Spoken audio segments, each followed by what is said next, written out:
Facebook.com Utopia Seattle, or on our website at utopiaseattle.org.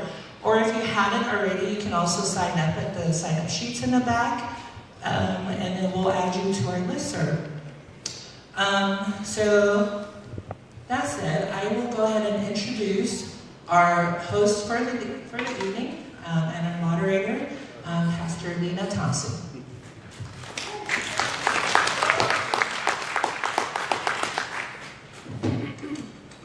Good evening, everybody. Good evening. Aloha. Aloha. I just want to thank everybody also for coming out. Thank you to U.T.O.P.I.A for just by asking all of us to just take a moment to be quiet, take a deep breath, and just in silence ask God, the God that is both out there and the God that resides in each of us, and in between us in this space to help us to listen well. And so I'm going to just give us just a moment to be quiet.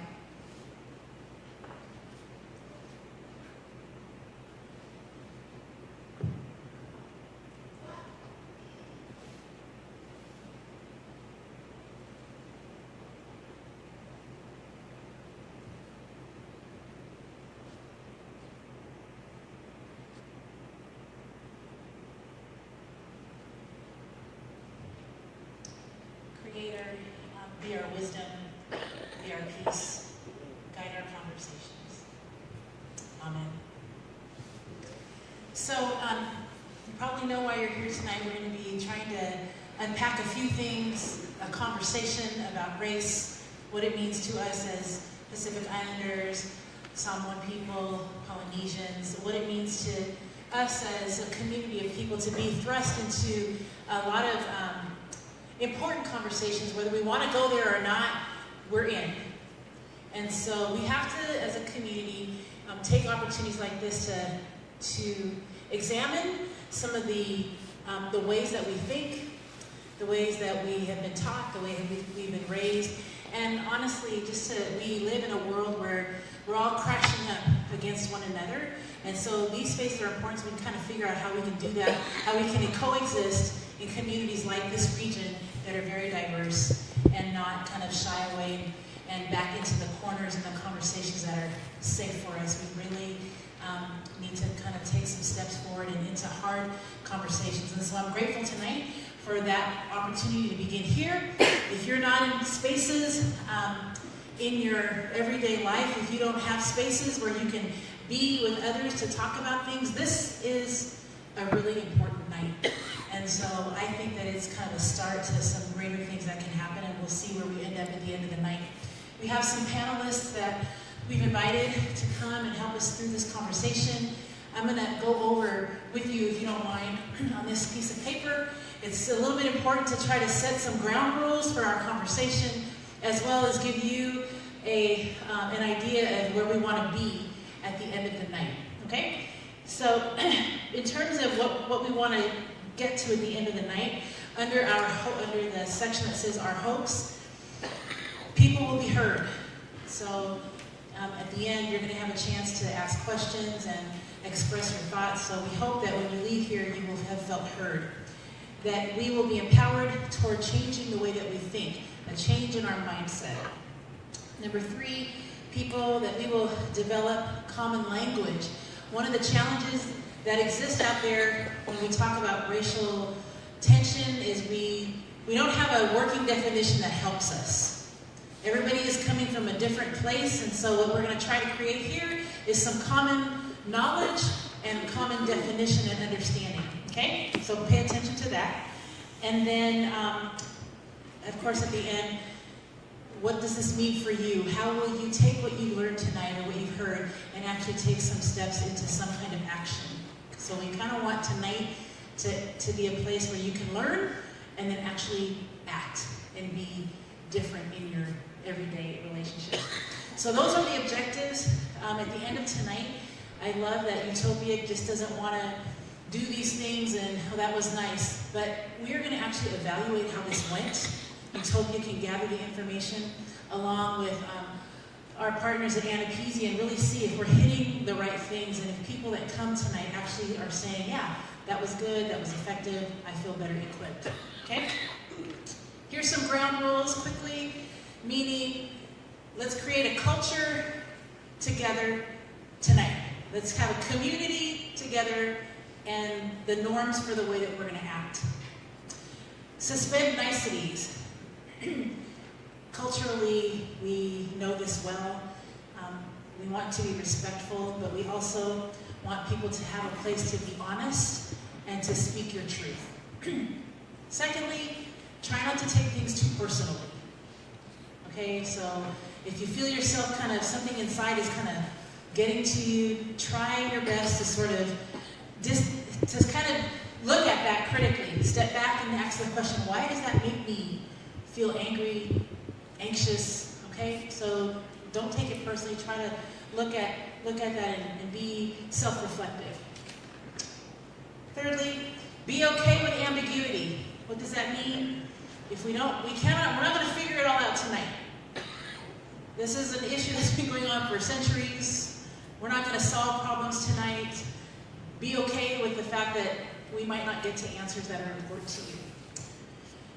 Pursue understanding. I hope that we all will leave tonight understanding ourselves better and how we relate to one another better.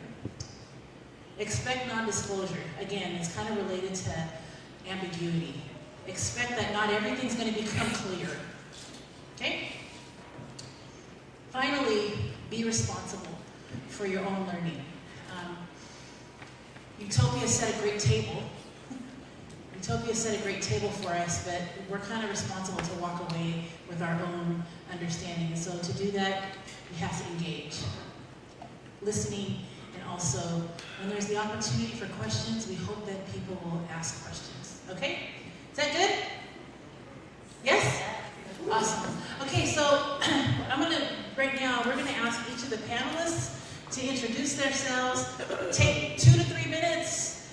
We were joking around. I told them that every 10 minutes, I'm going to take a poll, and we're going to applaud for the panelists that we like better, and whoever gets the lowest amount of applause gets kicked off the panel. So, can we start maybe down at the end, introduce yourself, 2 to 3 minutes, what you do, and why this is important. Great, thanks, Lina. Great, I sat here so I can go last, not to go first. I knew that already. That's why I went to you first. So she's figured out my game plan. So my name is Joseph. I was born in Compton. My family went back to the islands in Samoa, in American Samoa, and we came back when I was 11, and I've been living in Seattle for the rest of that time. Actually, South Park, White Center, mostly. So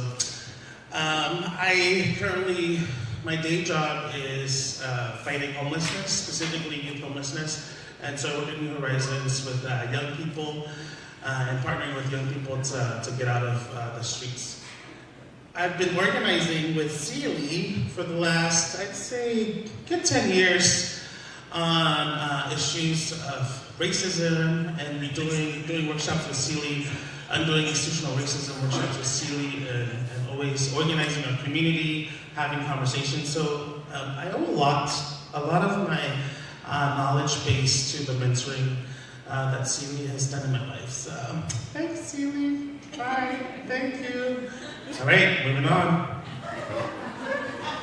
Hello, I am Jessie Cohen. I live in Wenatchee. I was born in Hawaii and was raised on the mainland by 2 very open, racist white people. So I have a unique lens into the look of racism directly from the Caucasian view because it was forced upon me a lot. I live in Wenatchee, which is about 3-hour drive away from here. During the daytime, I teach anesthesiologists and surgeons how to function in electronic health records. I'm a nerd, aka. And in my off time, I am on the board of directors for YWCA North Central Washington. Our mission there is to eliminate racism, empower women, and promote peace, justice, and dignity to all. And I'm also part of a couple other community organizations that focus primarily on homelessness and trying to eradicate that in the Wenatchee Valley. And I'm super honored to be here. I was really doubting, why is my voice important? Why would anybody want to listen to what I have to say on this subject? But I'm going to speak anyway, so here I am. My name is Daisha Talani, also known as Afrotine. I am from Santa Clara, California. I recently just moved back from American Samoa. I was there for 5 years where I was a coach, a mentor, and I also provided free tutoring in our village of Leone to kids that needed help. Currently, I am a CVX operator for the Palo Alto Medical Foundation. But on my off time, I'm a poet, a singer, and also an advocate for a fashionista. And I also am an advocate for those who are survivors of sexual abuse or those who want to learn about how to combat sexual abuse within our communities, especially our Polynesian communities. For me, this is such an important panel and discussion because it helps those who don't have a voice in their homes or in their communities to see people like them speaking about issues that they thought they were alone in.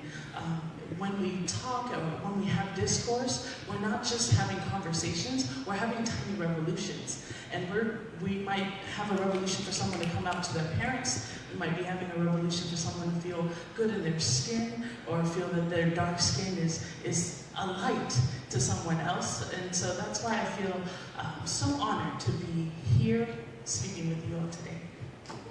Yes. Hello, my name is Paul Patu, and that would be my wife She was from Seattle, but she told me this last week she's from Wakanda. She's Wakandaing everything in our family right now. And I told her, well, I'm going to be from Subconda, that's Samoa, next to Wakanda. So, anyway, my name is Paul Patu, born and raised in Northwest Seattle. My parents are Samoan and Tongan.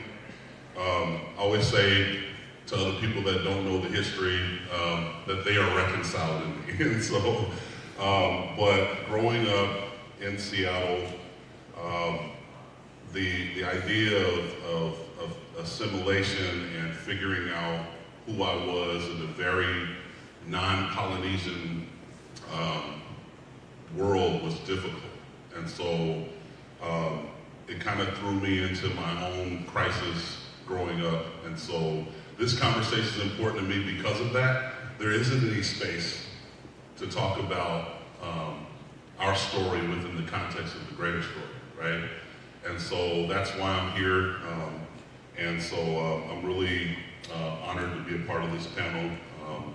Lina's a longtime friend and mentor, and similar to what Joseph said about Auntie here, she's poured into a lot of us young leaders. So, well, I'm older than, so can I still be? Never mind. But anyways, it's good to be here to add a part of the conversation. Thanks. I want to say a little bit what you do. Oh, yeah, that's right. Good job. So I've been in the nonprofit field for upwards of 20 years. Started off as a urban youth worker. That's kind of my sweet spot. Love young people. My wife and I worked for World Vision for 8 years. My wife and I felt a call to open up a nonprofit in Southeast Seattle. And so we started an organization known as the Urban Family. And Urban Family is going on its 11th year in Southeast Seattle.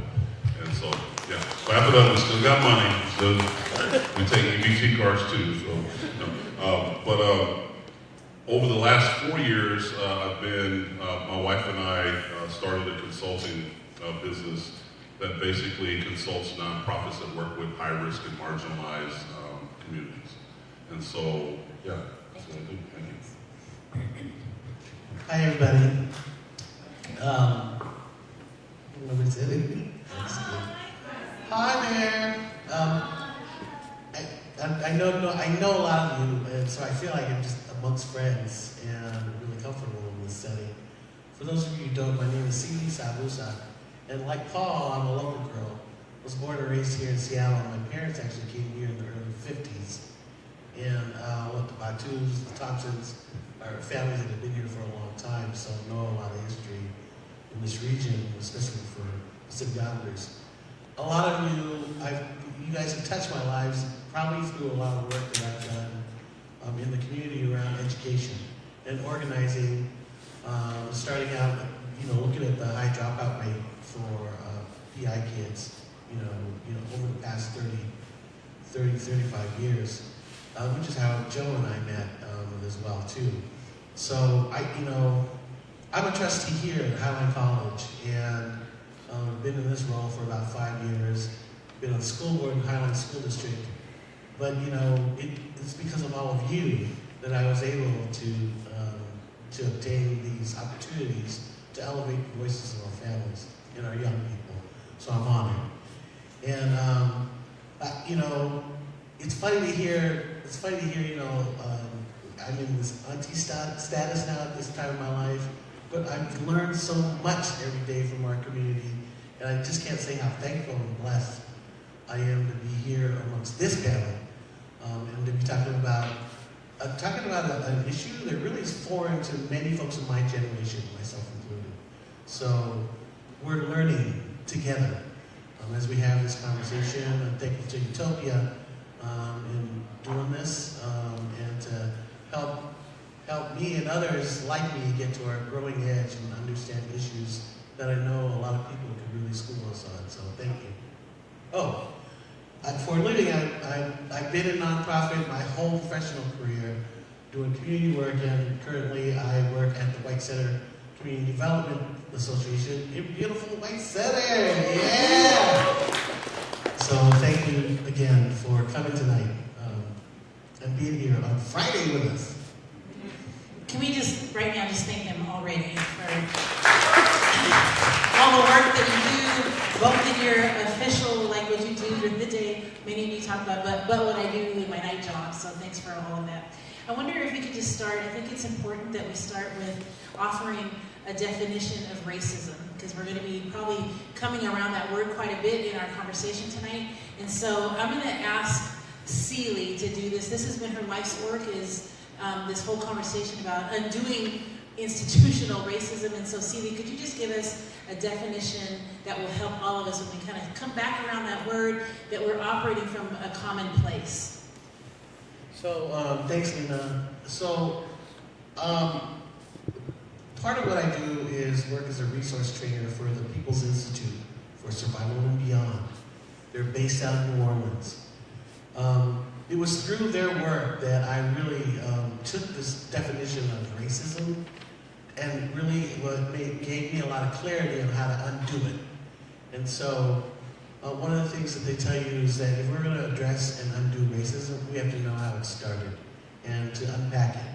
And so the definition that I've learned from the People's Institute is that racism started generations ago, and that racism is in the context of power and privilege. And when the United States, at the beginning of this country, when this country started, that it didn't look like this room. So the institutions and systems that were created in this country were created on the backs of helping white people. And I say that, I don't say that to be critical, it's a fact. So that many of the systems and institutions that have power were controlled by folks other than people of color. They were controlled by whites. And that in order to maintain power and control in this country, even today, that a lot of that access to these institutions that currently impact our lives, you have to be white.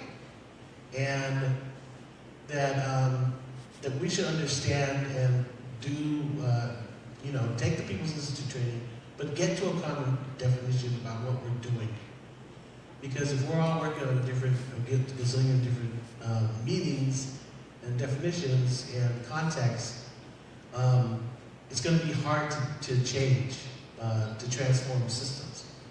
So we're all in the same place and we're trying to undo the same thing, which is institutionalized racism, is what I refer to and many others do here in King County. It is from this common place of white organizational culture. How do we change the power dynamics that happen within these systems and institutions in this country? I'm talking about just the United States. To change for the benefit of people of color and people who are disadvantaged and marginalized and have a history of being marginalized in this country. And so I know I said a lot. If you look up the People's Institute for Survival and Beyond, look at their website, the definition is there. It'll give you some context. It's giving me a definition that I use with staff, with people in the community, with residents of White Center, and really understand what does it mean if we're going to undo racism. Thank you, Celie. So if you listen carefully to the way that she described this, a couple things that I want to just highlight. It's not just about your ethnicity. Racism is not about your ethnicity. Racism is that prejudice plus power. Okay, so there's been a lot of conversations I've been watching on Facebook where a lot of people of color disagree on what the definition of racism is, because they'll say, well, you're racist because you have a prejudice against a certain group of people. That's not what I think we all agree here. That's not racism. That's discrimination. That's prejudice. Where it becomes racist is when you insert the idea of where the power lies.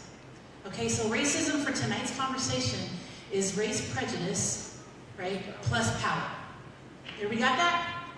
Can you say it back? Race prejudice plus power. Right, and we experience that. If you look at your own, get up today and look at all the institutions that you interact with, you know that this is true, right? There's power dynamics that are at play. So that's all I'm going to say in terms of definition to kind of frame the way that we're going to talk tonight, okay?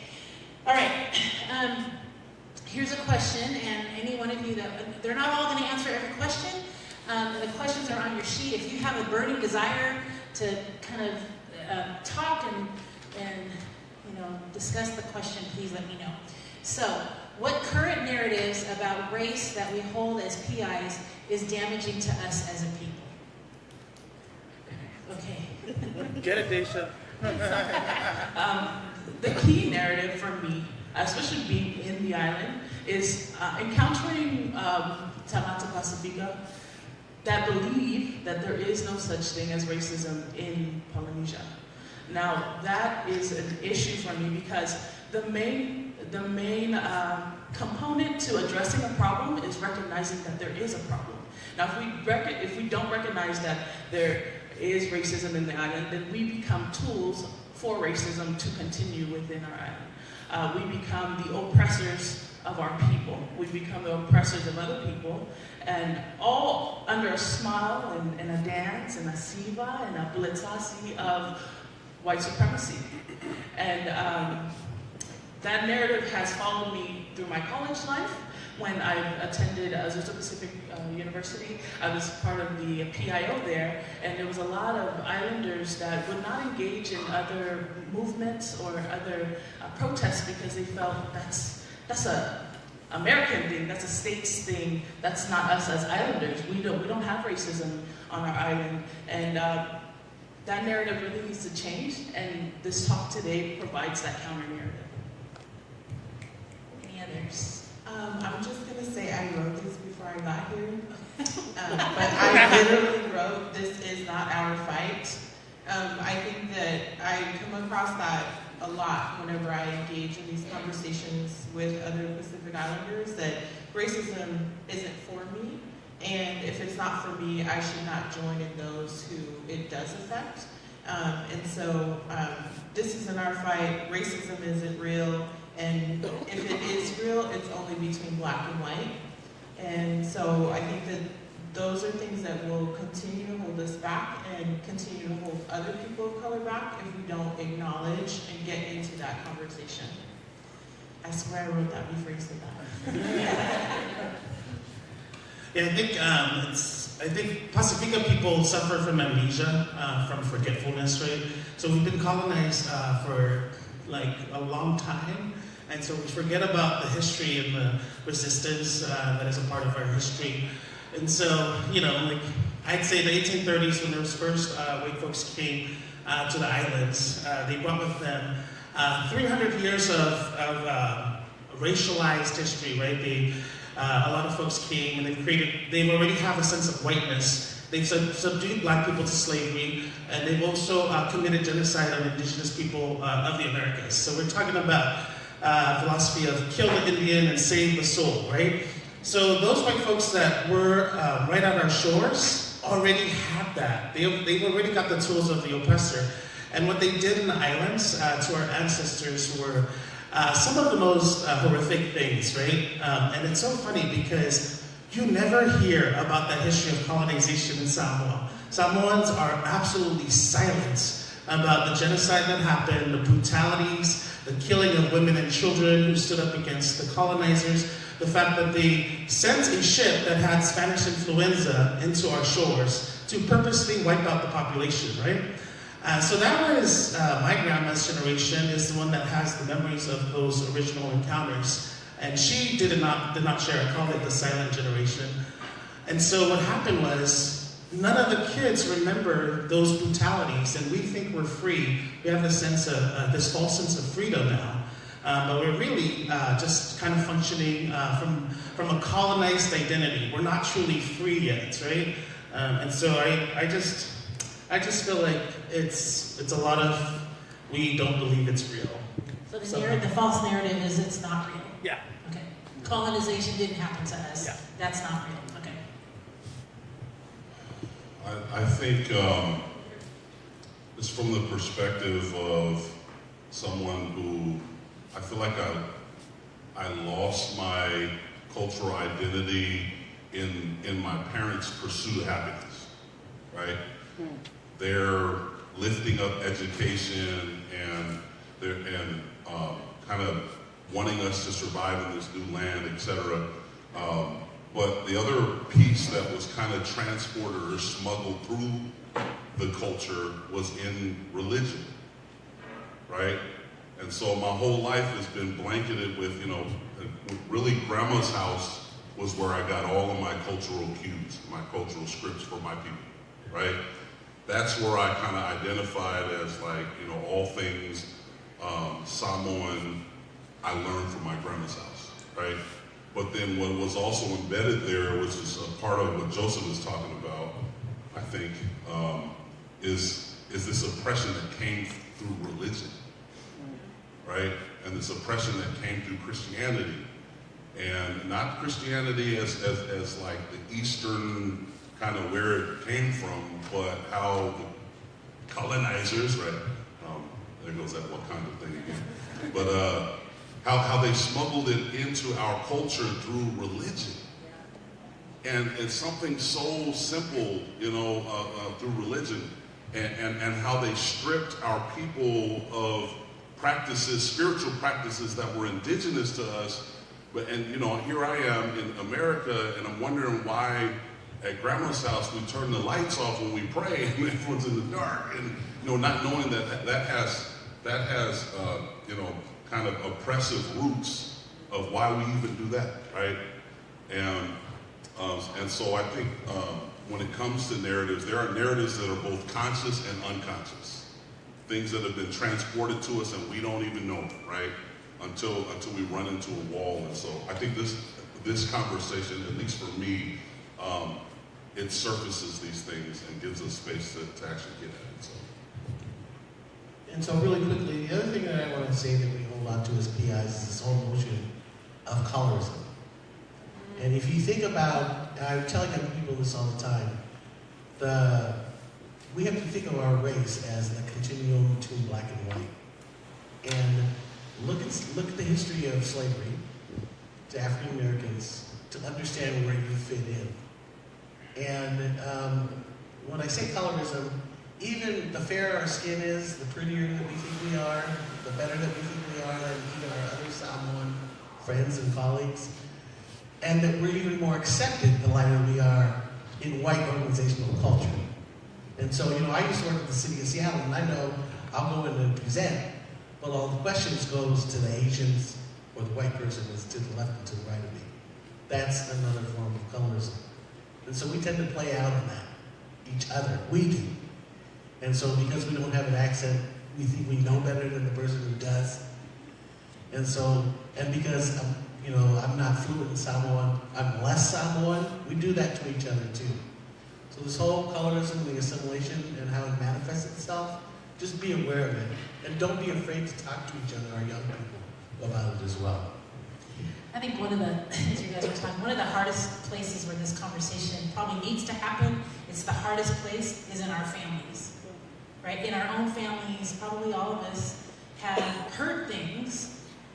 To Celi's point about colorism, I know in our home, don't go outside in the sun during the summer because you don't want to get black.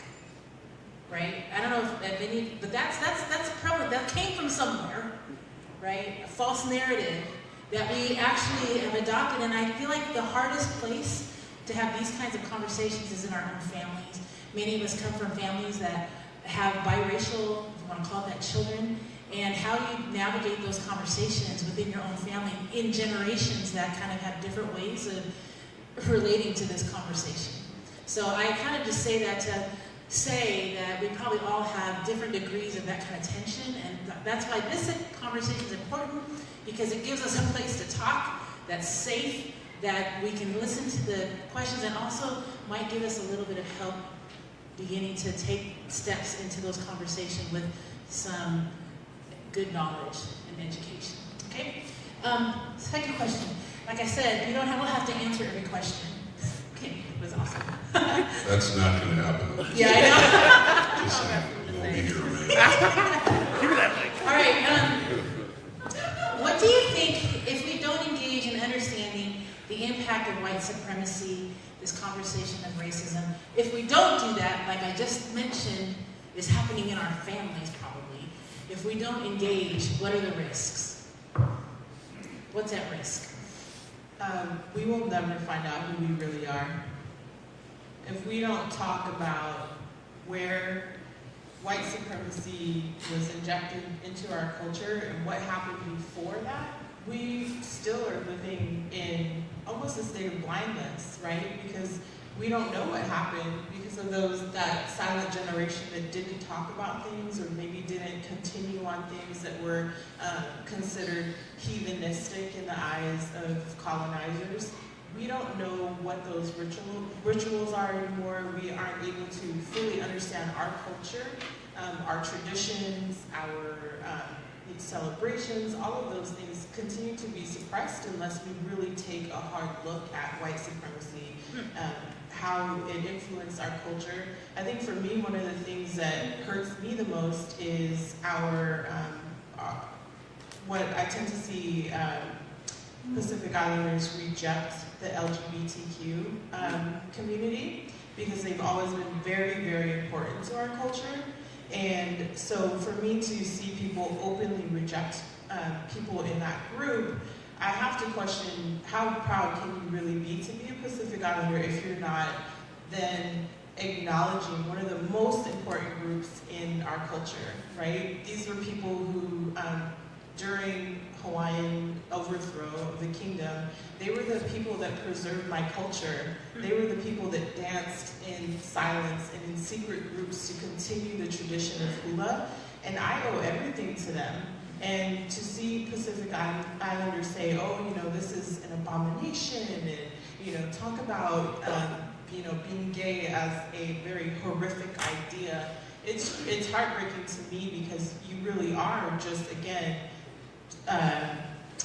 prolonging that white supremacy and that thought of just because someone told you it was wrong, that it was wrong. So I think for me, that's the biggest part that I get disgusted about whenever I see these conversations going on around me. Thank you.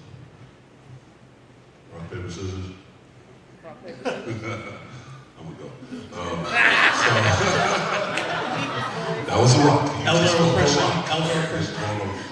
So this is again where I think that, again, smuggled through religion, this idea that the LGBTQ community is sinful or something, you know what I'm saying? It has this kind of stigma, and that is the beginning of the divide, right?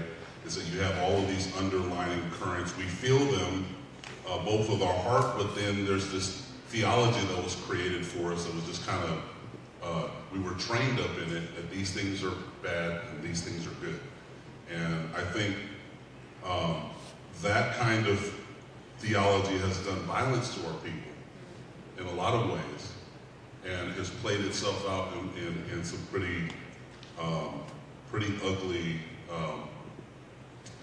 racist acts ourselves against people that don't fit the American bill or theological deal. So anyways, and my wife told me to talk about interracial marriage. Is that it? So, but the other places, my wife and I, she's African American, and I'm Polynesian, and even in that, in our marriage, we've experienced extreme kind of racism within racism, right? Of prejudice, yes. Of how my family viewed African Americans, and how there was this kind of unspoken, you know, you can hang out with them, but don't marry them, you know? And out of all 5 of us, we all brought home African American babies. My dad was pissed, man. He was pissed. It's like, one of y'all could have went and got a German. But anyways, I'm sorry.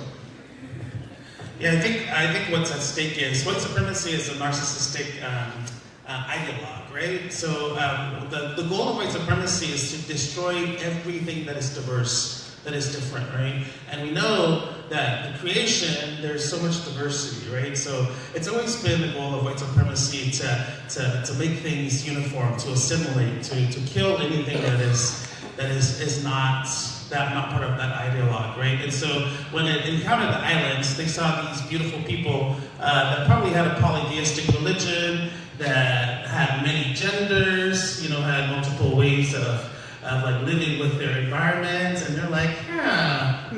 So the agenda was really to turn them into white people, right? And so a lot of Samoans don't know that there's this inner colonized being that speaks for them, that hijacks their identity, right? Because that's the goal of white supremacy, is really to try to recreate themselves, even within brown and black people. So what's at risk? So what is at risk is our identities. We're talking about the annihilation of our culture. We're talking about all of the unique things that make Pacific people so beautiful and so diverse. So it's, you know, that's at risk, and we already see it in the ways that our culture does not perpetuate, right? Our values are not perpetuating with our new generation. And so part of the work that we need to do is to stop that train, right? We need to all stop that fucking train. Delete that, okay. For me, in understanding the risk that we take as Polynesians or Talanoa Pasifika in terms of white supremacy, you have to look at drug addiction. White supremacy is a drug because it gives us some kind of affirmation, it gives us some kind of power when we participate in it. So what drugs do, let me be a nerd, okay? They hype up your already sense of dopamine in your brain, right? They flood your brain with dopamine, you get this high, you feel good, and when it's gone, you jones for it again. You want to recreate that high over and over. That's exactly how we behave when we're in the system of white supremacy or when we engage in hegemony. We want that power from white supremacy. You'll see people who will assimilate to death so they could be accepted by their white counterparts and not accepted by their own people. And drug addiction affects your learning, your judgment, your decision making, stress, memory, and behavior. That's what drugs do to your brain. What white supremacy does to our culture is the exact same thing. Learning. We edit out our history books. We change how we teach our children, what we teach our children, and then in turn, it affects our judgment. Why do we choose to live in certain neighborhoods? Why do we choose to dress a certain way? Why do we choose to tell our daughters, if you go to the military and bring home a black boy, you're dead to me. Oh, don't go out in the sun, you're dark. I don't want that. Decision making. So that follows throughout your culture as well. Why do you shun your gay child or your LGBTQ community person in your church or things like that? That comes from participating in white supremacy. Another thing is memory. If you don't know who you are and whose you are, you will never behave in a manner in which fits you. You become molded into something you weren't made to be. And then behavior. Your behavior, I kind of feel like it's hereditary, because you start seeing behaviors passed on by generations and generations. For me, Samoans are very an oratorial culture. What you hear and what you see in your family follows you. It's just as passive as your genes in your blood. You can tell by saying, oh, what family you from? Oh, they all do this. Same thing when we participate in white supremacy or in the system of hegemony. We all start picking up characteristics, making decisions, creating memories, having stresses of people that is not us. And so if we do not recognize what white supremacy is, we suffer and risk all the things that comes with drug addiction. So everything you lose with drug addiction, you lose with white supremacy.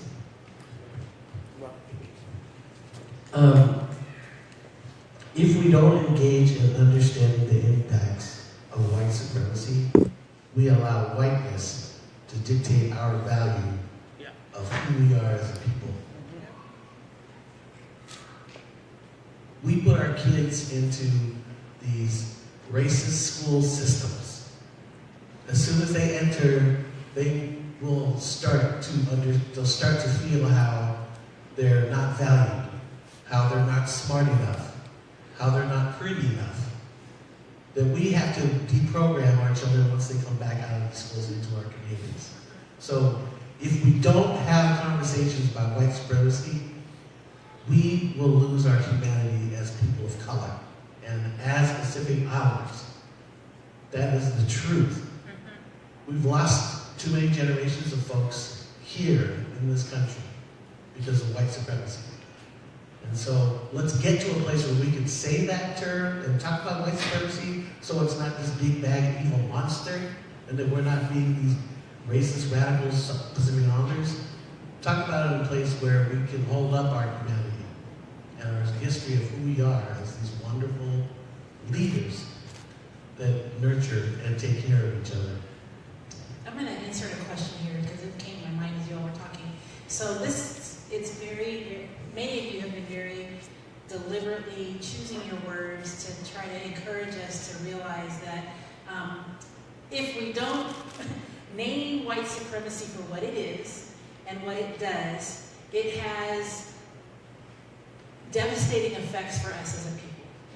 Other people would call that trauma, right? So I wonder if anybody on the panel could talk about the trauma that happens, because I feel like this, I was just talking to Celia on our way down here, we were talking about health disparities in our community, right? Does anybody here, can anybody address the relationship between trauma, white supremacy, and our people?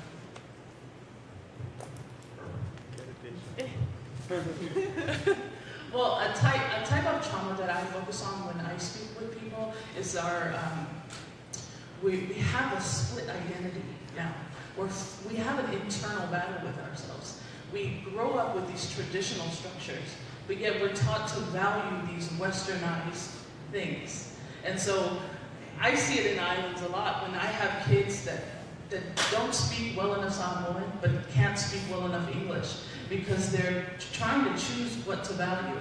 And that creates such a violent interaction because they don't know if they're Samoan enough, or if they don't speak English, are they a person in the system? And it brings up a lot of depression for many people. Depression is one, because they don't, like Steve said, the value. You're in a school system that says you're nothing, you're nothing, you're nothing, but your culture is telling you you're everything. You are everything. You've navigated the oceans. You've charted everything on this earth, yet you're in a school system that says you have ADHD, you're supposed to be in these classes, you're stupid, oh, you're just going to fall into the prison system, oh, you don't know this language, well, you must be dumb. And you see parents that are breaking their backs, working 3, 4 jobs, still in a system that keeps them poor. And not only just poor economically, but poor spiritually, poor emotionally. Sometimes people suffer from PTSD, you know, going out in engaging the world, especially Samoans that come from Samoa into the American system, because it's very different. The support system's not there as well. It's very individualistic. So you take this collectivistic identity and you put it in America's individualistic structure, and now they say pull you up by your bootstraps, but you've been wearing slippers your whole life. And so so what we do as a people is we unlearn the things we shouldn't be unlearning, and learning things that are damaging to our own health now. And that creates a split identity. I don't know what you would call that, but it's violence. The other thing in regards to trauma, because I know you guys are hearing about trauma-informed practices, yada yada yada. So that's a lot of the dialogue that's happening when how to address trauma-informed practices. So when I raised the question about, well, what about racism? What about the trauma that comes out of racism? Because we tend, in this country, we tend to compartmentalize racism. And that, you know, when we talk about, my experience has been when we're talking about trauma and communities dealing with trauma, it's usually around, you know, the police violence or gang shootings or domestic violence or people coming from war-torn countries. Well, they're all forms of racism. So what are we going to deal with that trauma? And so just know that when it comes to the issues of race, it's the most hardest conversations that institutions, systems, they can't get into a place where to just talk about it. And so I urge you guys to talk about, put the issue of race front and foremost around all the work that we're doing. I don't care if you work in a hospital or in a parks department, you know, education, you know, put race up front, because it puts us up front, and we deserve it. Yeah, Dr. Joy Grody wrote a book that was released, I think, about 10 years ago called Post-Traumatic Slave Disorder. What I think we have is post-traumatic colonial disorder as Pacific Islanders. There are certain practices that were passed on through the missionizing of our children, missionizing of our families. Like I said, based on the practices that they committed against the Indians, which was kill the Indian and save the soul, they continue those practices in Samoa. So really, abuse has become internalized, right? There's nobody that hurts a Samoan child more than their elders, right? Because we've been conditioned through this practice of limatete, which is not an indigenous practice. There's tons of writings that have been recorded where people that came from Europe were like, oh my gosh, these indigenous people, the way that they rear their children are very, very intimate ways, very loving ways, very gentle ways, right? So we know that from those writings of those ethnologists that came to the islands that the practices of child rearing has changed dramatically throughout the centuries, right? Where we now beat our children and perpetuate shame. So that's all a product of our encounter with white supremacy. And so a lot of us are survivors of that victimization.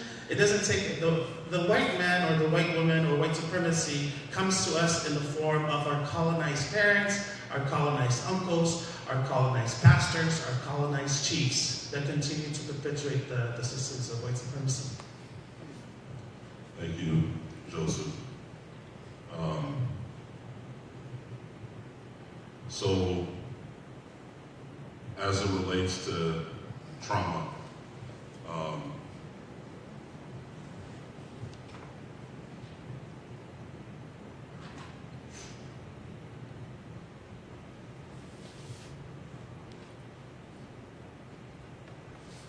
love hearing Joseph talk because the way you talk about our history brings clarity to me. You can't sit on the sidelines. The society, American society, will make you choose. Growing up, my my father was really strong on education.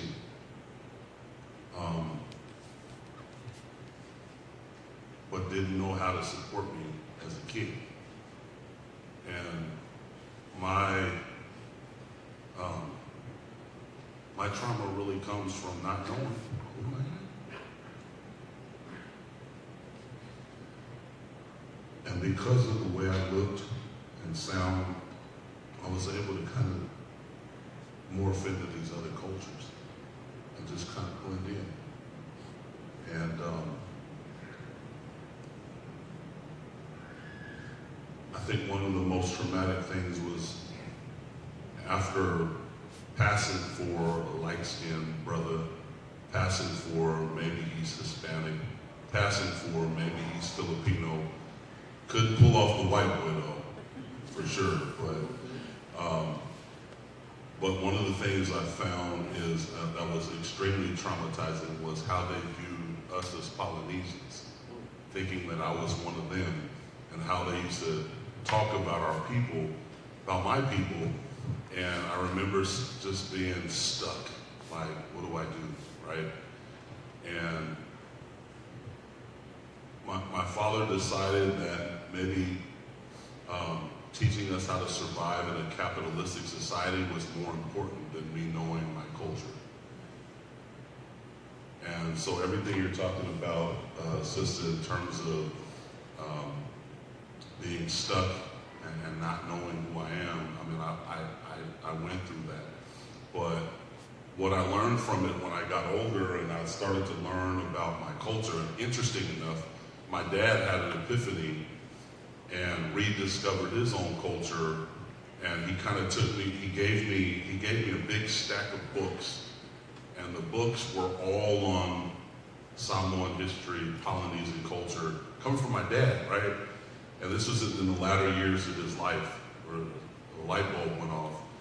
And I studied the history of our people, and I felt such a strong sense of, like, connectedness, right? And my dad invited me, because he was part of the Seattle Public Schools, we went on a tour to train and teach the Polynesian culture to our kids. And that was probably one of the best moments that my father and I ever shared, of being able to talk about our history and talk about us being navigators of the sea and all of the things that we did. I'm in every way an experiential Polynesian learner, right? I absorb my community and master my community by just being in my community, right? And so I think the gift of the Polynesian culture is the fact that our superpower is reconciliation, is we can connect to most cultures. And I feel like that's what my trauma has kind of, bared out for me, is that I am very adaptable to the cultures around me. So thank you. Thank you. So just for us that are listening to all of this, as you go about your daily life and community and reflecting on us as a people, just, let's have grace and compassion towards one another, because what I'm hearing is we've experienced trauma, right? And sometimes we continue the trauma when we don't take a step back and reflect a little bit. We don't want to be people who continue this trauma on the generations that are coming behind us. That's why this conversation is so very important. I'm going to ask one more question, and then we're going to open it up, okay? So with this idea of racism, the way that we're talking about it, how do we disrupt that within our own community and still hold our cultural norms and values, and is that even possible? Anything's possible. And I think the disruption starts here and now. This conversation, I think a lot of that disruption too comes from our youth, because I know that as much as we all want to listen to our parents, right, there might be this other pull to hear other sides, and that's why some of you guys are here today, right? You might be hearing or experiencing different things in your own families, in your own homes, and so you want to be open to listening to these conversations and making a change. I think disruption also comes from being brave enough to call people on their BS. especially some of you younger kids. Again, I live in Wenatchee, which is a very white city, but I've been hearing through the grapevine about cultural tensions between African Americans and Samoan kids over on this side, and being able to bridge that gap, right? Because, like to the first point that I said, a lot of people will ignore this and say, oh, this isn't our fight, this isn't for us, this is between other people. But here we are perpetuating exactly what Joseph has talked about. We have become the oppressors now, and that's not our job, right? We need to promote healing in our own communities and in other communities of color as well. And I think the other thing too is just remembering that all of these things, these disgusting atrocities that are happening in America right now are happening to our own people. If some of you don't recall, in the 90s, there were two Samoan brothers that were shot 19 times, killed by a police officer, and police took to the streets and were protesting against police brutality. And here we are now, we can't stand behind people for the Black Lives Matter movement, right? This happens to us too. I think one of the most precious things that I hold near and dear to my heart is how big my son was when he was born. He was 11 pounds, 4 ounces. Right? I brag about this all the time. And this same quality that I love about my son and my daughter, that they're big, beautiful Polynesian kids, are the same reasons that they will get shot down in the streets. Right. Because I will quote what the police officer said during his testimony. Wouldn't you be a little scared? You would be scared to death to have these two big Samoans coming at you. 10 rounds shot, both kids on the floor, and another 9 bullets went into their bodies because he was still threatened as they laid on the street bleeding out to death. So these same things that we are so proud of for our children to be big, beautiful men, big, beautiful women. I love our culture and how thick we are and how solid we are the same reasons why our kids will be shot down and killed. And these are the same things that were being said in all these testimonies against, in these cases where Mike Brown, Eric Garner, Alton Sterling, these were all the same characteristics, right? Big black guy was coming at me, I had to shoot him down. So these conversations are the ones that we need to be having with our tiny little kids, our kids that are in high schools right now, and I think honestly we just need to be able to bridge that gap. And we are suffering the same injustices, and we need to partner with people, and that's where the disruption comes from, again, is having these types of conversations, inviting more people in to hear about them. And I know it's hard to keep those cultural values because some of our values are, right, don't disrespect your elders. A lot of the times I will see Polynesian men being at the forefront of these injustices or saying that they support these white supremacist ideas, and we have shifted into this culture where men are seen as more powerful and more correct as women, when again, prior to white supremacy, we lived in matriarchal communities. Women were very powerful. We held offices, we made decisions. The woman that I'm named after was so powerful, men couldn't stand in her shadow without being killed. I'm trying to be that lady again, right? So the disruption starts here and now, and we need to continue that. And also just acknowledging as an outsider, am I the only non-Samoan up here? I think that just really quickly, I suffer a lot of those prejudices amongst people, right? When people find out, they'll ask me all the time, oh, are you Samoan? Because my husband is Samoan. And I say, no, I'm Hawaiian, and they kind of give me the look, right? And they're like, oh, I can't talk Samoan in front of her anymore. Or, so I think being also just welcoming to other Polynesian communities and realizing, me living in Hawaii, I grown up mostly on the mainland, and when I moved to Hawaii, it was the first time I was ever exposed to polys, and they were not very welcoming of me, right? Tongan girls wanted to beat me up, the Samoan girls wanted to beat me up, the Hawaiian girls wanted to beat me up, because I was nothing like them. I didn't speak pigeon. I just didn't fit in anywhere.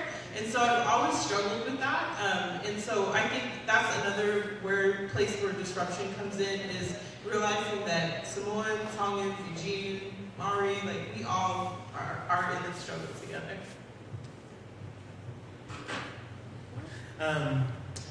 So disrupting racism and also whole cultural norms and values. Is it even possible? Yes, it is. Because believe it or not, our ancestors, they employed a whole lot of tactics to fight against white supremacy, colonization. Pacific people have boycotted. They have they do public demonstrations. They use the creative word to make songs and poke fun at the oppressors. They put their bodies in front of bullets. Samoa didn't have their independence because a prince had to die, right? And so many other nameless youth and nameless mothers that also were killed in the Mau movement in order for us to survive. So it's very much a part of our fabric, protest. And it's so funny because Pacific Islanders are so big that they're like, oh, those people protesting, downtown. We're like, no, that's our history. That is not a Seattle resident citizen thing. That is a part of our history. And it's so funny because it's like, okay, it's hard for me to rally my community to go to a protest, right? It's so hard because we are already disengaged, but it's our ancestors 50, 60, 70 years before us, that's the first thing they did, right? Oh, they're gonna try to dehumanize my sister over there. We're gonna do a public demonstration.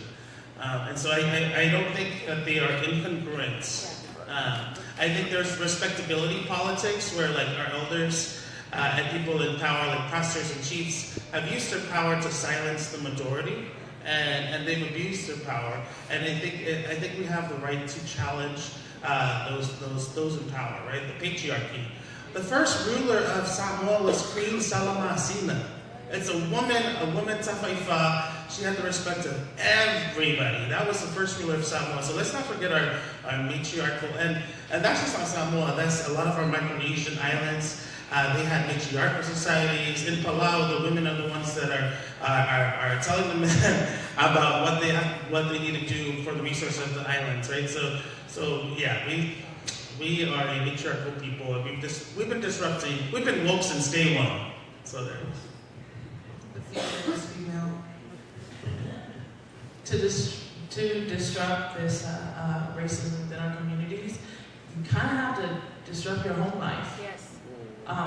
If you can't tell your dad or your grandpa or your grandmother, if you can't have a conversation within your own generations, within your family, then you can't have a global conversation. How much of a hypocrite are you? If you're gonna let somebody call you a meubi in your family, but then go out and tell someone that they're valued and they shouldn't be called that, and you shouldn't practice colorism, but in your family, they're saying, oh, I said, why would you let your family call you those things? Why would you let your family engage in those things? And then you go outside of your home and be an activist. It doesn't work. So just to disrupt the racism in our community is to disrupt our home life. And another thing is this term allies. Most people think an ally is someone that comes with you to the rally, holds a sign, parties with you, takes your slang, like, oh, you're, and then takes your clothes and eats your food, doesn't clean your home, just stays there. That's not an ally. That is someone appropriating your culture and your struggle. An ally is someone that comes to your home, sees how you sweep your floor, sees how you dress, how you speak to your parents, how you interact, and then go to their home and see the similarities and differences and see if they could reconcile those things. They're bridges. And part of a bridge is the fact that two sides exist. But if the ally is coming over and staying on your side the whole time, then where is the connection? Where's the information transfer? So the allies are people that take from your table and go share it within their own communities. That's the only way they're an ally. Just because you come to the rally, just because you wear the Black Lives Matter t-shirt, don't mean you're an ally. You're just another person who's on this protesting porn type crusade. Hey, can you be my mentor? I'm just saying. I like what you're talking about. But that's to disrupt it. You have to disrupt your home life. Disruption means conflict. Yeah. So it's not about rainbows and teddy bears. No, it's coming against information that you learned from your parents and your grandparents and the parents before them. Coming against the information you learned in school from your teacher that you love so very much, from the books that you trusted so very much that are incomplete. It is all about combating those things. And you don't have to do it rudely, but we have to value critical thinking over our pride. We have to. You cannot be so proud to be Samoan, or so proud to be Hawaiian, so proud to be Tongan, but yet won't be critically minded enough to analyze why you are the way you are, why things are happening in your culture. And you have to be able to participate in politics. Everything is political. Everything is political. Love is political. So our existence is we have to be able to teach and learn how to be and navigate in this world and be able to be okay with being uncomfortable. Part of the reason why there is no disruption is because we love complacency, we hate change, and we love to sit in the things that we sit in, but we have to be able to change that. So if you want to disrupt the racism in our community, sit down with your parents, sit down with the problematic people in your family, have that conversation, and then we can have it outside our homes. Wow, thank you. Another way to disrupt racism within your family structure is bring home Afghani babies. That's what we did. So, but what? My wife's like, come on, man, you're embarrassing us. To that point, like my father had a really hard time dealing with the fact that he now had black and brown grandbabies. But I think, as is the case, there was something simplistic in that actually helped him change his mind about black people. It's because now all of a sudden, instead of them being kind of this idea, media image that was kind of, that he was influenced by, it was now in the form of a relationship with my wife, right? And so I think another way to disrupt racism is the power of your story and relationship, right? It's relationship across those lines.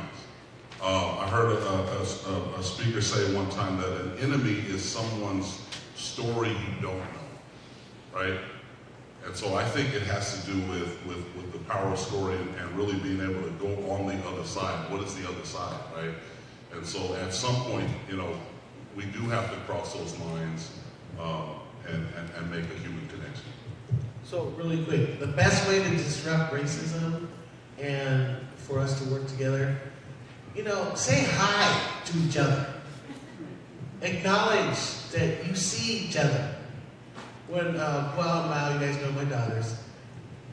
I used to love about when they're, especially when they were away in college, I say, did you see any more people? And they're like, Mom. And I said, make sure you look at them and say hi. And so, we do ourselves such a disservice because we get, some of us walk around with titles and then we don't know how to open our damn mouths and just say hi. So if we are going to care for each other, acknowledge that we exist and that we are together in this work. And so that's the simplest thing that I can say. And teach our kids to do that too. Say hi. Say hi to all your aunties and uncles that you see out there. Okay, go. All right. So this is, this is a very polycentric panel, and it's kind of funny because, the racialization that happened in Polynesia was racializing, or in the islands was racializing people into three racial categories. That is Polynesian, Micronesian, Melanesian. Melanesian, it's actually skin color, right? Because they're not a geography, they are a skin color, right? And then Micronesia and Polynesia. And so Polynesians really, we've been trained to have this special relationship with white supremacy. There's been, I've read history books where they say Samoans are from the Aryans, and that we're in Samoa.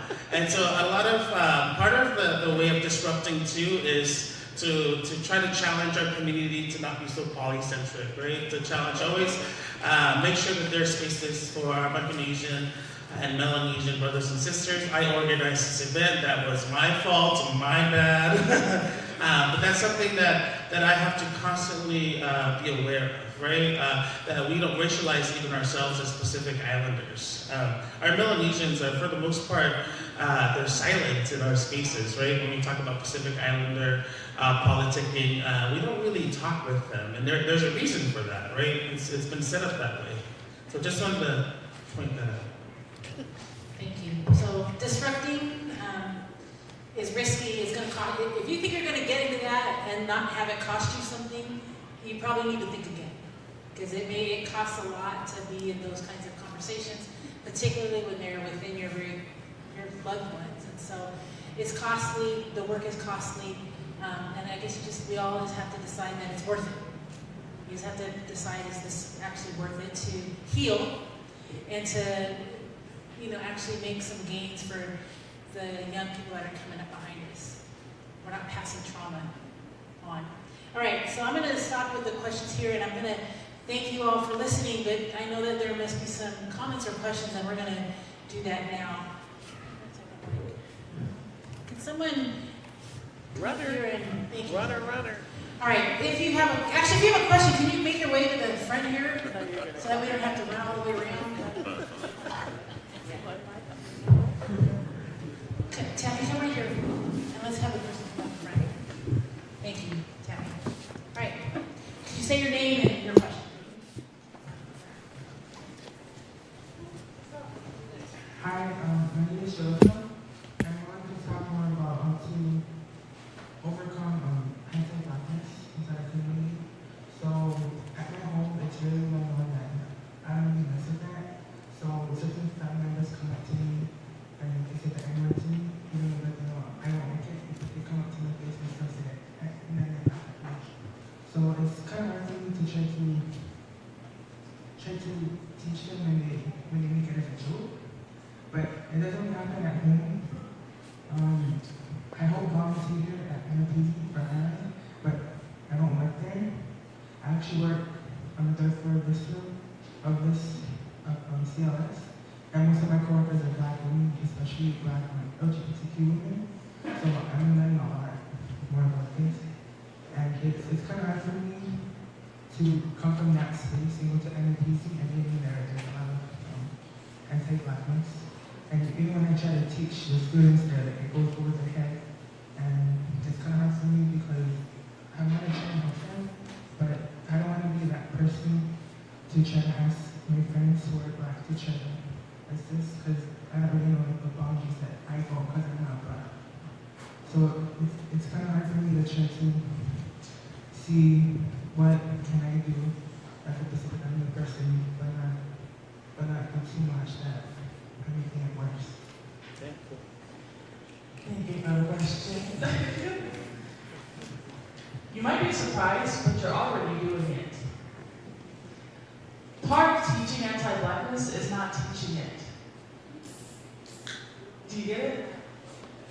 Part of teaching anti-Blackness is not participating in it. Your responsibility is for yourself, not for them. And that's what I say in terms of my activism, whatever you call it. I live my life in an authentic way so that people can see me, and if they agree with it, go ahead and change on your own. I'm not here to change you, but I'm here to provide a story that you might be in a chapter in one or two of them. And so the way you're interacting, you recognizing the spaces you shouldn't be in, or recognizing the jokes you shouldn't be participating in, you're already doing it. So if your friends around you say something that's funny and everyone's laughing but you, and they see that, you're already teaching them. The pressure of teaching anti-Blackness is not yours. It isn't yours. It's the responsibility of the people that instituted it. See, we're not here to fix white supremacy. That's a white person's problem. We're here to provide the tools to our people to navigate it, so we can work around it, so we can build our own spaces, build our own voices. They should not colonize our relationships with our friends. They shouldn't colonize our relationships with our family members. So you have people that still participate in it and cheer you for it, that's fine. Just know that your responsibility is for you and you're doing a wonderful job.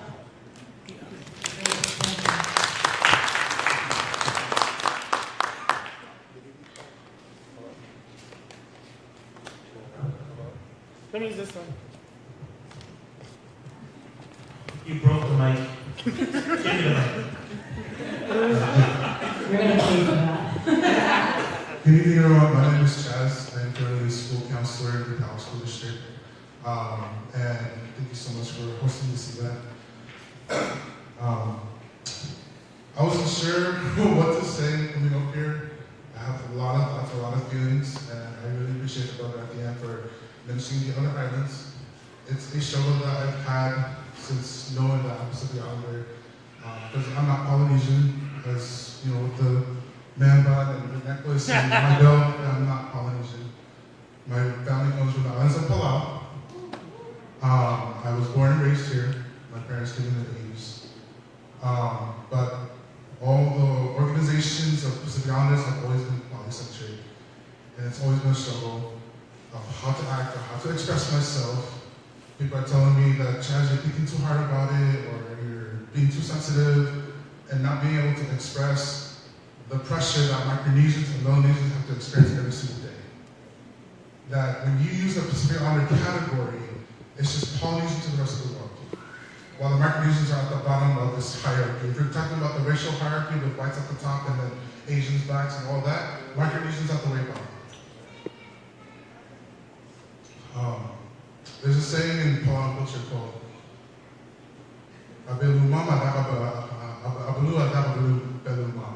which means this village is not my village. So when I come into this space and I'm hearing all the talks and respect to your stories and your experiences, I don't feel necessarily a part.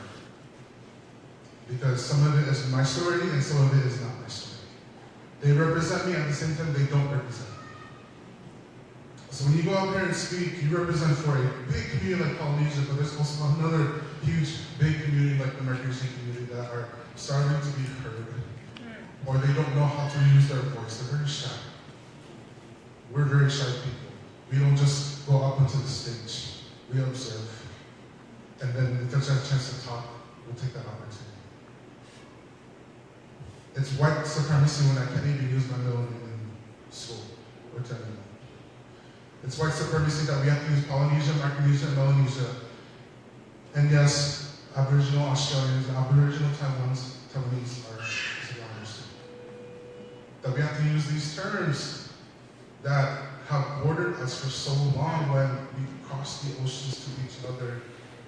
If we were not colonized, what would that look like?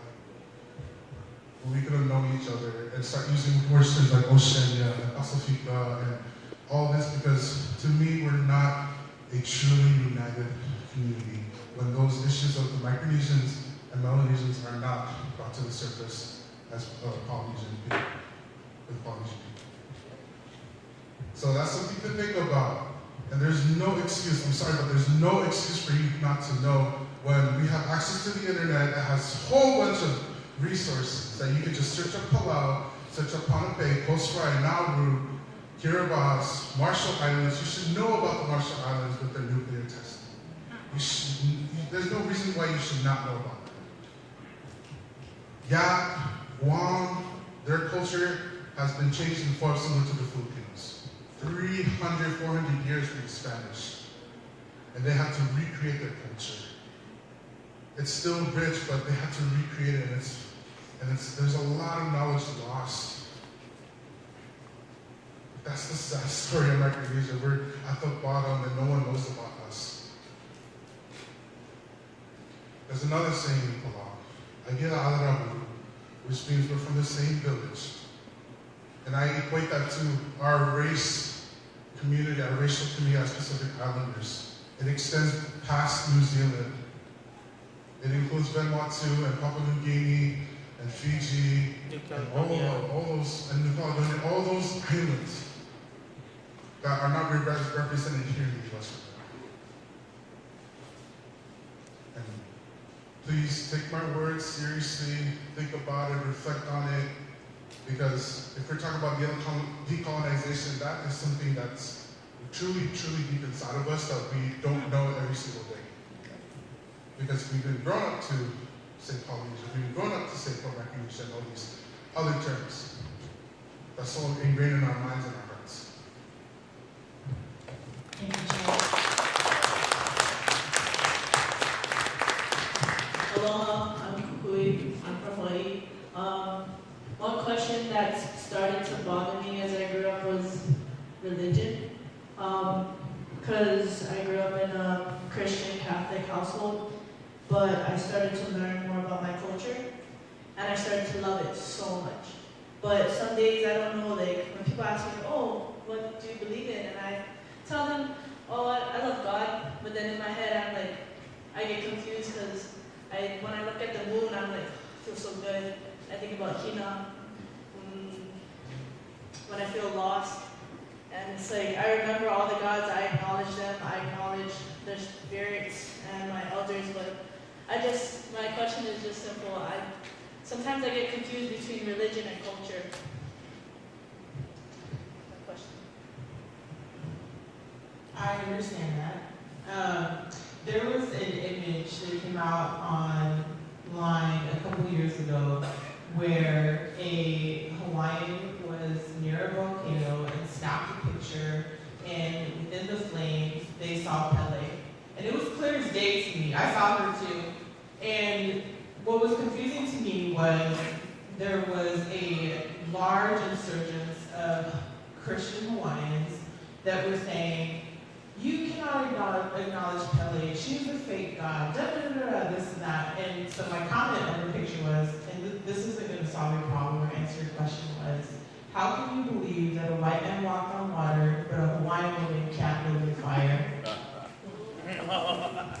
So I think, this is it's a hard boundary to walk, right? But I think to Dacia's point earlier, you just have to live in whatever your truth is. It doesn't have to be conformed to one truth. You don't have to say, I believe in white Christian God and that's what I do. You can navigate between both of those worlds. You can still appreciate Hina and love her for who she was. And you can also acknowledge that you have a spiritual connection to a higher person, male, female, God, whoever it is, right? I think that we have a special place in that because we have a very deep, rich culture that offers explanations to us of how things came about and how our islands were formed and pulled out of the sea, right? And we can still believe and honor all of those things and still also navigate through Christianity as well. And you don't owe anybody an explanation, right?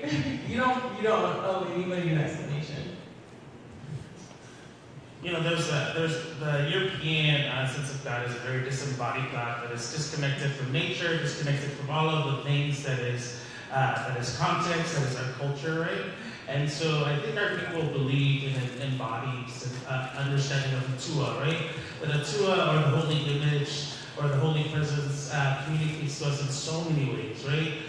Through animals, through nature, through sea, through the stars, right? That we kind of share genealogy. Someone creation story is that we all share genealogy, right? With the stars, the moon, and all of that. And I think if you really look at Scripture, you'll see that the Jewish people had a communal sense of God too, right? That it wasn't this disembodied idea, right? That is this, I don't know, this Protestant kind of development of what God is, right? Disconnected from culture, disconnected from people. And so part of my journey is really to discover an indigenous sense of a U.T.O.P.I.A, right? A U.T.O.P.I.A God, whatever name, Talanoa, is what someone used to call creator back in the day, right? And really not like have this dualistic identity where I have to be one or the other, but what is it that I can pick from, what is it that I can understand from my indigenous identity, and also looking at the Jewish community as well, and the spiritual and wisdom that they have as well, right? Because it's not a white religion, that's a religion that comes from brown people from the Middle East that has been whitewashed, right? White supremacy has infused it and has made it a white religion, but in its original forms, it's not a white religion. All right, so we have a whole line of here, but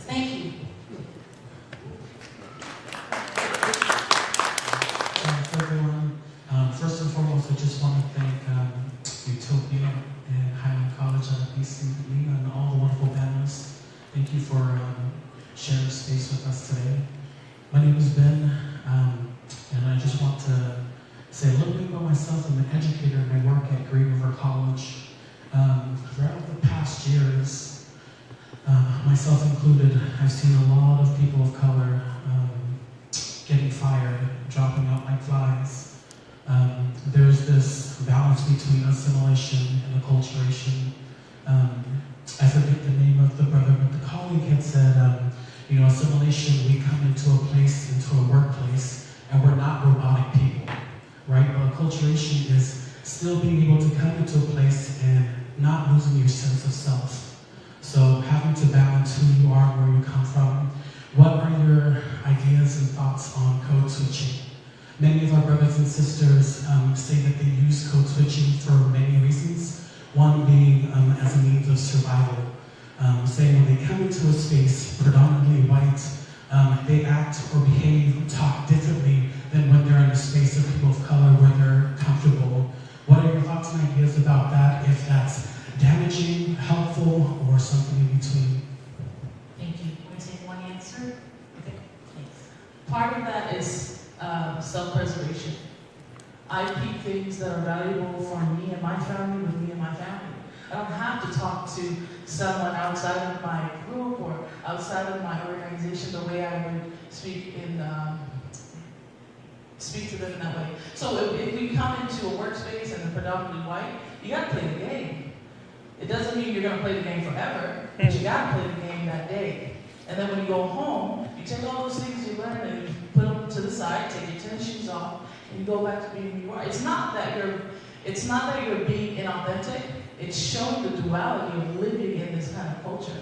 If you cannot adapt, then you die. So what you're saying is, if I go into an organization and say I can't do a certain thing that I'm used to doing in my home, what am I going to do? Am I going to choose between a paycheck and my preference? No, I will have to make a choice on what I value. But it's not saying that you're being inauthentic. Code switching is a survival tactic. We have to do it in order to survive in the system. Until we change the system to be a little bit more accommodating to the needs of the people, we have to play it until we make our own. The only way to stop code switching is if we switch up the whole game. Create our own spaces, our own companies, our own organizations that adhere to our way of life, our preferences, in that we're authentic 24 hours a day. But until then, until we still interact our authentic self with a foreign system, we have to code switch, or in another term, translate our authenticity into another system. Hi, my name is Leilani. So I also come from Green River College. I'm a student, and I also work in the Office of Diversity, Equity, and Inclusion at Green River. And I want to first and foremost thank U.T.O.P.I.A, Highline, and PC for giving us this space to talk about difficult issues such as this. But one panelist that said something that really spoke volumes to me was being a master of my community means being in my community. It's always the salt water that affects me. But your narratives and your stories really spoke volumes to me because a lot of you are Samoan or Pacific Islander born here in America. And one of the things that you guys talked about was issues in families and talking about being a Samoan and also being an American. But what I wanted to hear from you was advice of being a student who has to battle being a Samoan and American, having this conflicting issues of being an in-betweener, where you're in higher education and people don't understand your story, but also having to go home and try to express this or the kind of issues or the experiences that you have in higher education because you don't have representation. So what are some words of advice, as well as also how do you interact in social groups with other Pasifika students?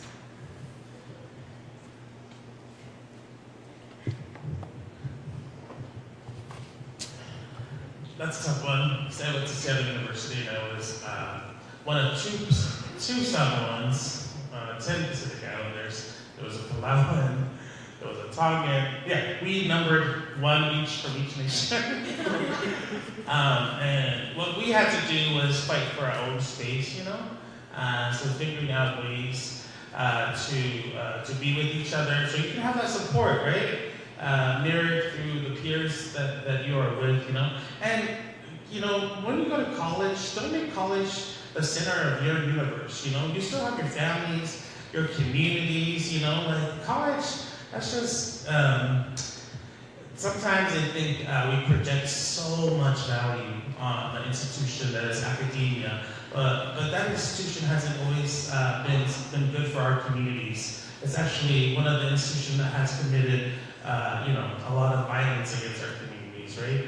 And so, yeah, please don't put all your eggs in that basket and continue to strengthen, support your peers there, create those meetings, times to check in, and also find your center in your own family, your own community outside of the school. The other thing I want to say to you, honey, and to everybody, these are the people that have your back, everybody in this room. Just because we don't know each other personally, you can be part of this space. And we want to assure you that there's support in the community for you. And so, and to be hopeful and patient for it'll happen. I mean, we just put it out there. It's coming. So I just want to say to all of you, you know, we're the support.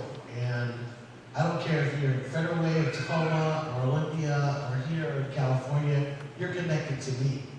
And so the more that we can believe in our power as a community, the more we can be, you know, feel assured about ourselves and who we are.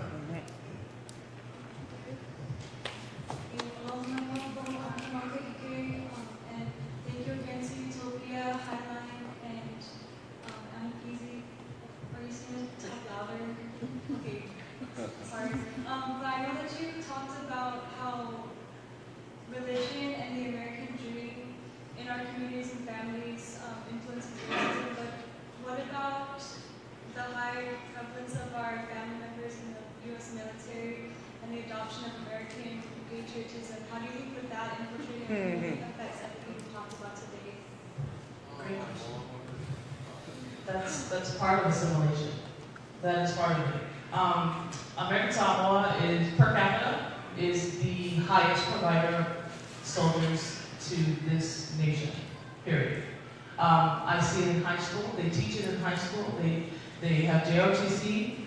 People aspire to go to the military, not because they want to be in the military, well, maybe, but to support. That's another avenue to support the family. But the taking on of all this patriotism and all of these military structures really plays on our structure as Polynesians or Micronesians, Melanesians, in terms of how we are as families. Because in Samoa, we raise our kids like military kids. It's a hierarchy. You follow rules. And so it's an environment where Samoan kids are very adept to being in. Now, the attitudes and the racism and things they pick up along the way, those things are learned because they want to be part of it, and in order to be part of it, you have to take on those attitudes. They may not see them as wrong, but they're steeped in an environment that if you don't get with it, you get left behind. And the last thing you want to be from when you're a kid from Samoa, never been outside of the island, with a bunch of people from all over the world striving towards one goal, is left behind. So we start picking up smoking, drinking, talking a certain way. All of a sudden we're wearing the Make America Great Again hat. But it's because my friend Tom from Arkansas, he's cool. You know, so the military in Samoa for me is easy to get into because it's taught and it's valued. Now, what that says is if we want to instill another value, then we have to do it the same way we do with military. If we want to value critical thinking, if we want to value each other, if we want to value knowing our geography and other people around, then we have to institute it like we do JROTC in high school.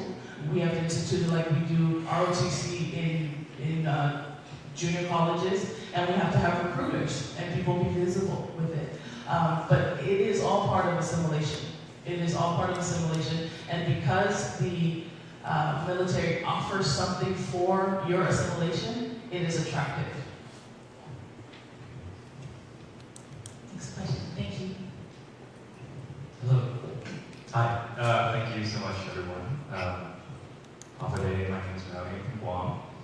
Any other Chamorros here? Yeah! We came together. We're on the same Day! But thank you, everyone, for the conversations. I have wrote a lot of notes and lots of things to think about. Thank you, Melanie, for that question, too, because I just had a quick question about, talked about militarization. How does toxic masculinity really kind of influences the way we see ourselves as both men and women, or everything between? I think for myself, being from Guam was also really highly militarized as well. So this is actually what manly is. My dad, who was Chamorro, also said he was the man of the house. Yeah, it was all the aunties who took care of everything. And I was just like, I don't understand that. Why are you the man of the house? Yeah, we're not doing, I don't know. I mean, what is it, right? I think I'll experience that too, right? But yeah, and also for me as a gay man, as gay, queer, also trying to figure out what that means to me in my embodied spirit as well. If anyone has a thought on that, not just for myself, but for everyone here too, you can speak to the crowd as well. So, thank you.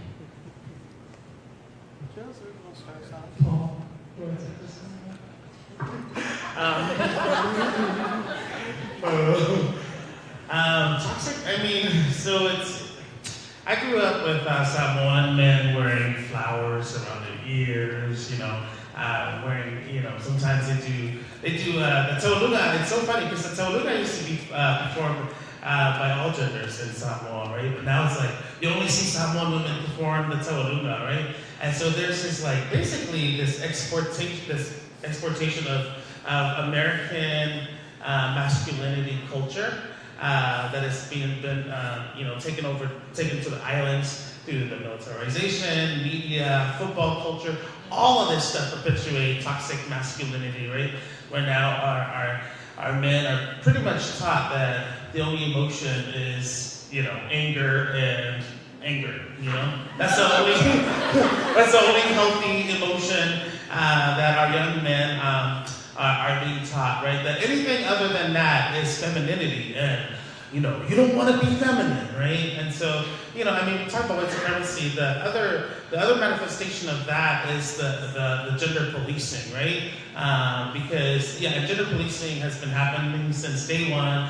Initially, the church was teaching the church taught toxic masculinity first, right? They were the first teachers of toxic masculinity in the islands, where they put women in the homes. They had the men cut their hairs. And there was a visual branding of what it means to be female and what it means to be male. And then from the church, now it's military, football culture. Y'all know the drill. So a lot of us are complacent, so complacent, right? We support this sports that is all male. You know what I'm saying? That is all about capitalism, violence, and we somehow turn our critical consciousness off when it's football Sunday, right? And so part of what we need to be accountable as a Pacific Islander community is turning that critical consciousness on while watching football, right? And being critical also about the messaging that comes from those institutions. I think the existence of toxic masculinity in our culture as Pacific people has been largely due to the fact that we do our boys such a disservice. We don't teach our boys the way we teach our girls in terms of feeling for everyone and learning how to feel feelings. The best and the worst phrase in Samoan culture is "whamalusi." I've seen it in practices, and when boys are having a crisis and they're crying, you'll hear their friends say, "Whamalusi, whamalusi ika, whamalusi," which means be strong. But what they're really saying is stop crying. Why are you crying? Stop crying.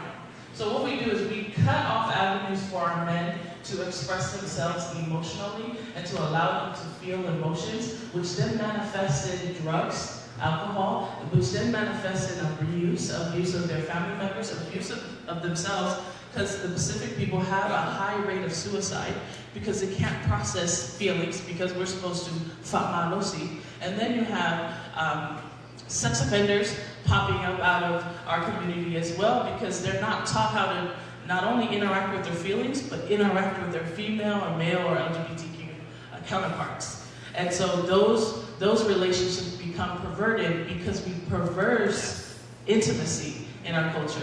We stay away from talking about our bodies when it hurts, when it feels good, and then we pervert how we talk about how our bodies interact with other people when we're hurting at someone and when we're making someone feel good. And when we do that, we allow toxic masculinity to seep into our veins and become this thing that we kind of lean onto as a crutch to negate our responsibility to relearn ourselves. Some men grow up never learning about themselves because they are taught to be scared of their feelings. They're taught to be this picture of masculinity, this man of the house, but the house is on fire. You're taught to be the man of the house, but the house is on fire. But then we don't learn how to smell the smoke, put out the fire, and deal with the fact that you might have been the cause of that fire. And masculinity is always going to be a hard thing to combat in our culture because we're not unified in how we view it. And because women support it as well. Women have a huge role in promoting toxic masculinity. I can't tell you how many times I've seen a woman look at their child and say, "What are you crying for?" Oh, boys don't cry like that. You want to be a little girl? And so we not only demean our boys in our culture, but then we demean the little girls in our culture, viewing their sensitivity and feeling their emotion as weakness when it's the strongest thing we have. Our women are the last warriors we have of our islands. They are. But we bear the abuse of our men because we love them and we see their potential, but their potential is steeped in this cup we call toxic masculinity. Thank you. Just as a mama of a young boy, this is a topic that comes up quite a bit in my house. I'm about to put my husband on blast. Shout out to my husband back there. Ignore me. We talk about this a lot because, just like many other Samoan men, he grew up with a very strong Samoan father who didn't necessarily give him the emotional support that he needed as a child. And so it takes a lot of recognition and work to undo your upbringing, right? I come from a very abusive home where my foster parents, did all kinds of unspeakable things to me. And not out of discipline, just because out of pure meanness. And so my husband has a different side of that, where his was all of his physical discipline was out of what we hope is love, right? And so we have to talk about that on a daily basis in our home as a married couple, of being very conscious of what we're doing with our kids. What are we saying to our children? How are we treating my son? Is it any different than how we're treating my daughter? So I think a lot of what needs to happen in our culture is relearning our parenting processes. And you talked about this a little bit earlier about being so physically abusive in Polynesian homes.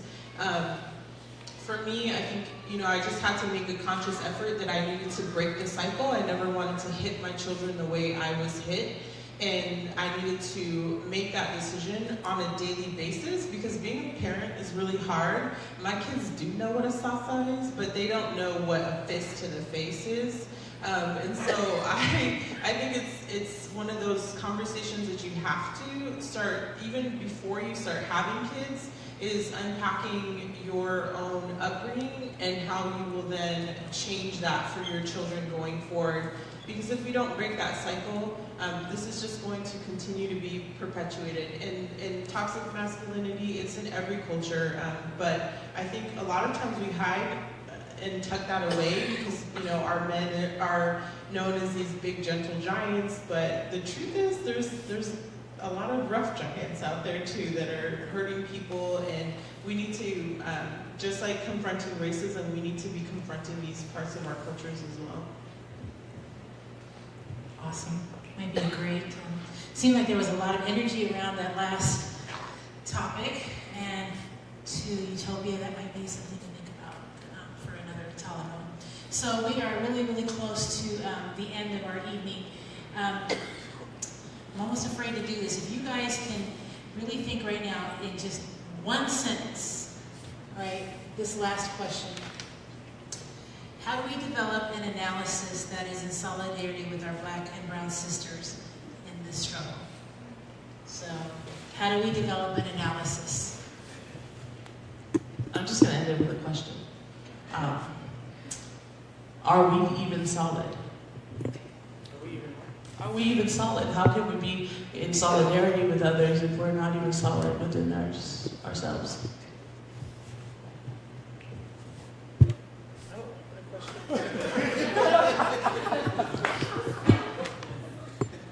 All right, so I think for me, one of the things that's been swirling around in my mind as I've been up here is I think our cultural origins are just our starting place. But that's not it, right?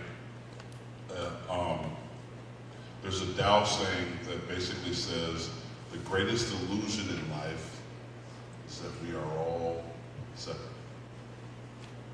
And I think the idea of, having these courageous conversations are great, but it's where they end up. Because at the end of the day, we are one. What happens to one directly impacts all of us, right? And so as it relates to analysis and all of solidarity, I mean, really what it comes down to is, yeah, express your truth, but know that your truth is connected to my truth too. And it's part of my story as well. And so, thank you. Anybody else want to take a stab? Yeah, I think there's exactly what you said, connecting our truths and, me bringing up those stories about police brutality against our own cultures. I think there's relation in all of that. So connecting your story to someone else's, we talked about at the beginning how so many Pacific Islanders are in denial of racism and that it doesn't affect us. But clearly it does, otherwise we wouldn't be here, right? And so do those prejudices. So if you find yourself having prejudiced thoughts towards other races, even within our own communities, just stopping and analyzing where that feeling is coming from, and then talking to somebody, right? There's clearly a group of people here that you can reach out to, either at your own tables or panelists that are here to resource or help you through or guide you through that. So ask for help and find your connection to that other community that you may be having issues with. I think it's a process of like waking, right? So if we wake up as a community, we model for other communities of color also like how to wake up. So we kind of hold each other accountable, right? The Black community has sacrificed so much for us to be here, and we do not acknowledge none of that, right? And so they're not the only ones that need to do this work. We all need to do this work. We cannot rely on the Black community to continue to put their bodies, their minds, their whole, we have, Pacific Islanders are responsible for part of the liberation that is all of our liberation, right? I think what's missing from this equation too, it's not just Black and brown, to be honest. It's not, it's everyone. Not everyone's Black and brown. And we can't take, white people out of the equation either. Yeah. We can't. It's irresponsible, because if you want to fix a problem, then you have to have the person who caused the problem in that solution as well. And that's part of engaging in conversation, that solidarity with Black and brown means reconciliation with white as well. Or even Asians too, you're not even included in Black and brown. So I think solidarity needs to have a broader definition. It can't just be within our communities. And we have to realize we have Black and brown in our own community. Yes. There's black and brown, there's Afro-Asians. Yeah. You know, so there's black and brown in every community, and we need to recognize that. An analysis, I don't know. But if we can work on self-reflection as not only just individuals, but as a group, then we're going somewhere. But we're missing people from this equation. And if you want something to equal out, if you want equality, then you have to have all the factors. Yeah, so I'm just going back to my being at a common place around the definition of race is where you should start if you're gonna start to address this. I also really, I just wanted to say that my work and my own struggle as a Pacific Islander, as a Samoan woman, also came from understanding the struggle of other cultures and other people of color. So we have many, my nieces, I have nieces and nephews that are half African American, and it's acknowledging that they're both equal in value to who they are as people in this community. And so the conversations that we have at home need to change, everybody. I know my mother and father never took a social justice course or a racial class, but for my dad to suggest to my mom, I hope my daughter is to marry a white man, he said that because he wanted his daughters, brown daughters, to get somewhere in this country that is very racist. So we didn't have the conversation either about equity and social justice and oppression. But we can have it now. Our kids get it. They can unpack this stuff better than we can. And so allow for that space to happen in our homes. Bual and Mao, when they were 5 years old, I made them watch stuff that was happening in New Orleans. And had them talk about, when all the African Americans that were there in the Superdome and how they weren't getting any services. Oh, wow, they were all black, too. But pointed it out to the girls. Look at those people that are in there. What color do you see in that at the dome? Because we just got to start early with our babies. Have the kind of conversations that we're having now. Figure out how to have a conversation about race and oppression at their level. They can handle it. It's when we get older that we get conditional and try to sugarcoat and not be offensive. So if you do one thing, take this away, change the conversation, make an elder look at you like you're crazy. Just set the table for this to happen, and know that there's a lot of people who have hope, and know that we come from strong, beautiful people. Can we thank the panel? Thank you. So I just want to say a few things. There's evaluation forms on your table. They're the half sheet.